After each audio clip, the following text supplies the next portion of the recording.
Et j'étais pétrifié à tel point que j'avais la bouche sèche, pâteuse, machin. J'étais obligé de m'arrêter de boire de l'eau, sinon je ne pouvais pas continuer. Mais vraiment, c'était physique, le truc extrême, quoi. Mais comment tu t'es retrouvé là?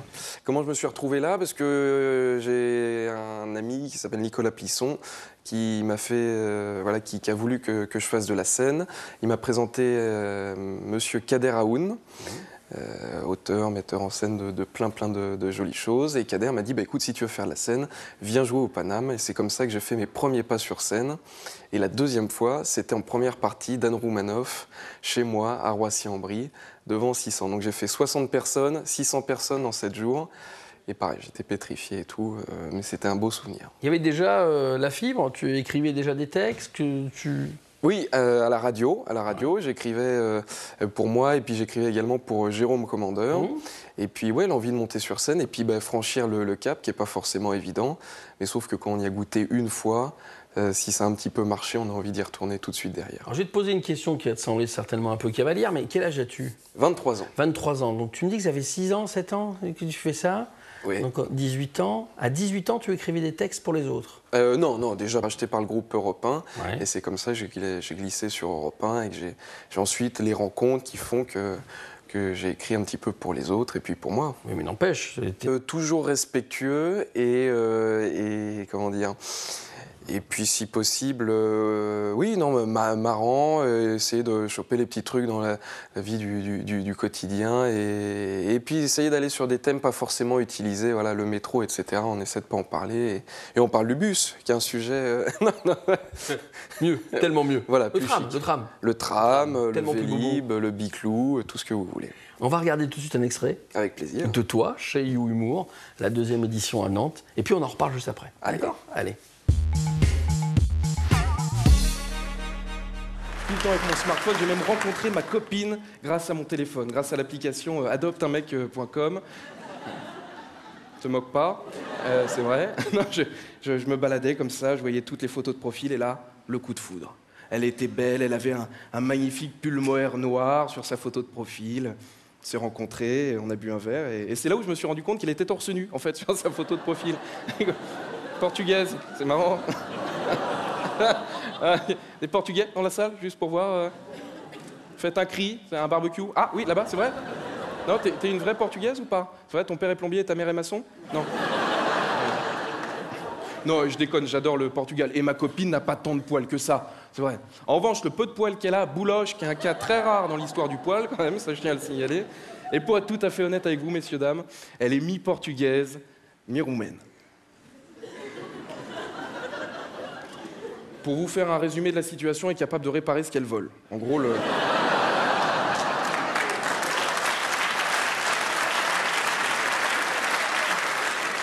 Oh, c'est pas bien les clichés, c'est pas bien. Moi je me souviens, la première fois qu'il est venu chez mes parents, mon père a flippé, il a tout planqué. Et je lui ai dit, mais papa, qu'est-ce que tu fous? Arrête de déconner, la télécommande, on s'en fout, elle va pas la voler. Il me fait, ah peut-être, mais il y a des piles quand même. Ah oui, d'accord. Alors que moi j'ai de la chance, mes beaux-parents, voilà, toute sa famille m'aime beaucoup, sa mère m'adore et son père me dit bonjour, donc c'est cool. Et on a été chez eux pour la première fois il y a 2 semaines, et je vous assure que c'est vrai. Et il est assez à cheval sur les traditions, mon beau-père, et il a accepté qu'on dorme ensemble avec ma copine sous son toit, donc j'ai trouvé ça cool de sa part. Alors après on était un petit peu serrés parce que lui dormait avec nous au milieu, mais c'est cool. Non, et alors, par contre, je m'engueule jamais avec ma copine, sauf la nuit. Sauf la nuit, peut-être que ça vous le fait aussi, à cause de la couette. Vous faites le mec qui dort, là, t'es de profil comme ça, t'es tranquillement en train de dormir, et là tu sens que t'as la couette qui se barre. Et là, c'est le principe de la ceinture à enrouleur comme dans les voitures, tu sais, t'essaies de tirer doucement, et là t'as la ceinture t'as la couette qui repart dans l'autre sens. Du coup, tu rechopes un bout comme ça, tiens, viens. C'est le tir à la corde, voilà. Et celui qui perd, il a froid au cul. Voilà.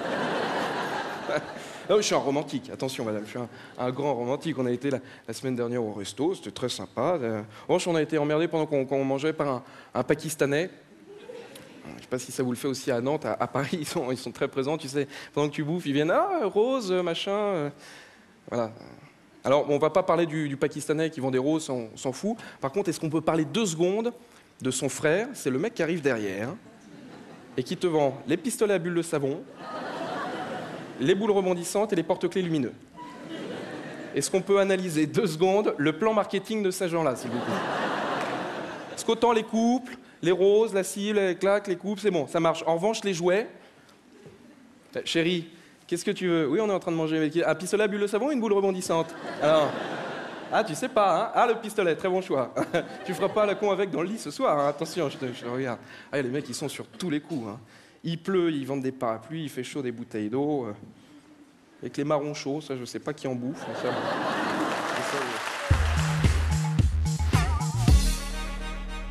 Voilà donc un extrait de ce que tu as proposé à You Humour, la deuxième édition. Petite chose, ça fait partie de ton spectacle qui n'est pas encore fini. Exactement, ça fait partie du spectacle qui n'est pas fini. Là, il est en train de se finir tranquillement et puis on va commencer à le démarrer cet été. Oui, il n'est pas fini parce que j'avais une version d'1 heure, mais j'étais pas très satisfait. Moi, je pars du principe que les gens, quand ils se déplacent pour venir voir quelqu'un sur scène, ils viennent qu'une fois, donc autant faire bonne impression et leur dire « Attendez, regardez, il y a des trucs bien, il y a des trucs pas bien. » Moi, ça m'embête toujours un peu. Donc, j'ai préféré arrêter cette année le spectacle d'1 heure. Donc, j'ai joué sur des petites scènes à plusieurs. Et puis, il y a le spectacle au point virgule Adopte un comique où on est 7 sur scène avec plein de copains, David Bostelli qui est passé à You Humour, etc. Et, guitariste fou. Guitariste fou, amourlique, voilà, c'est vraiment un foufou. Et du coup, voilà, pour préparer ce 1 heure et se dire, allez, cette fois-ci, quand je vais y aller, ça sera bon et vous pouvez venir avec grand plaisir. Chaque fois, les sketchs sont renouvelés ou vous avez toujours le même programme? Ah non, il n'y a pas toujours le même programme. Alors, Adopte un comique, c'est découpé. En gros, il y a des scènes, on est 7 sur scène. Il y a des scènes à plusieurs, comme du théâtre, où voilà, on joue vraiment. Il y a des scènes de confession. Il y a un coup où on parle des filles en jouant aux cartes. Et puis, il y a nos petits passages solo aussi sur les couples, l'amour. Et donc, tout ça, ça forme Adopte un comique actuellement. Et le but, à terme, c'est de pousser tous nos passages solo pour faire une grosse pièce de théâtre. Mais tout ça, ça bouge au fur et à mesure à chaque représentation. Donc vraiment, vous pouvez venir tous les lundis et vous ne verrez pas la même chose, ça c'est certain. Et c'est produit par Kader Raoul. Belle rencontre. Ah, superbe rencontre. Ouais, c'est un grand monsieur qui est... On en parle beaucoup de cet homme-là. Hein. C'est vrai? Ouais. En bien, j'espère. Ah bah, toujours en bien. Justement, il est comment? Mais c'est juste un passionné, un vrai artiste qui aime les artistes et il nous met en scène, il nous produit et c'est quelqu'un qui n'a pas peur d'y aller, qui n'a pas peur de perdre de l'argent, mais voilà, lui, il sait où il va dans sa tête et il t'emmènera là où il veut et à l'écoute. Non, vraiment une superbe rencontre. Est-ce qu'on peut dire qu'avec toi, il a pris un risque? C'est-à-dire que télé, radio, bon, donc la scène, est-ce qu'il parie sur toi ou est-ce qu'il est déjà un joli terreau, quoi, tu vois? Ah non, parce que moi, il y a tout à construire. Autant radio et scène, effectivement, mais il y a encore on est en train toujours de construire ce personnage, de le renforcer. Et non, la scène, moi, j'ai encore tout à apprendre. Ça fait que à peine 2 ans que je fais ça. Donc non, moi, j'ai encore plein de choses à sortir de moi. Parce que justement, c'est là le travail de Kader qui est génial. C'est qu'il va chercher en toi tout ce que tu caches un peu. C'est un peu presque comme un psy, et sauf qu'il le rend rigolo, et c'est ça qui est génial. En quoi tu as progressé avec lui? Sur l'aisance, sur le fait de sourire tout le temps. Pour lui, c'est super important d'être proche du public, mais sans forcément les agresser. On peut leur parler, et même des fois s'adresser en faisant un peu de l'impro au public, mais sans forcément qu'il y ait de blagues, pour pas que les gens se disent « Oh là, attends, il me parle, il va me vanner. » Exactement, voilà, Ouais. je vais m'en prendre sur mon pull, etc. Ouais. Lui, non, c'est pas forcément sa politique. Et puis occuper l'espace aussi, parce Oui. que autant à la radio et à la télévision, mais même dans un espace assez restreint. À la radio, effectivement, la mise en scène est peu importante. Ouais. Maintenant, elle est filmée, la radio. Il est vrai. Voilà, sur toutes les grandes radios, il y a des webcams. La télé, l'image est assez importante, mais Oui, mais tu effectivement... sors pas du cadre. Non, il y a toujours un mec qui te suit, ça c'est certain. Hein.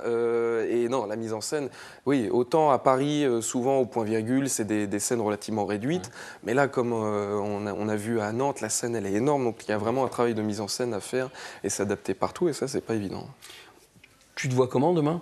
Je dirais pas quand tu seras grand, mais tu te vois comment demain? Parce que demain, je me vois que ça continue, vraiment c'est ça. C'est pas évident de rentrer dans le métier. Ouais.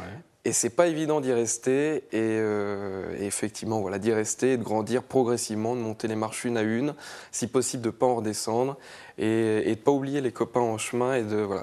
Il faut être poli avec ceux que l'on croise en montant, car c'est souvent les mêmes qu'on croise en descendant. C'est ça. Voilà. J'ai l'impression que tu es poli. J'essaie. T'es un gentil garçon. On va tout. Attention, là parce qu'on est entre nous, Julien. Oui. Sur scène, attention, c'est pas la même chose. D'accord. Oui, mais c'est la scène. C'est la scène, c'est un personnage, voilà. Ok, eh bien écoute, plein de bonnes choses. Merci Julien. Et puis on se dit à demain. Eh ben, à demain.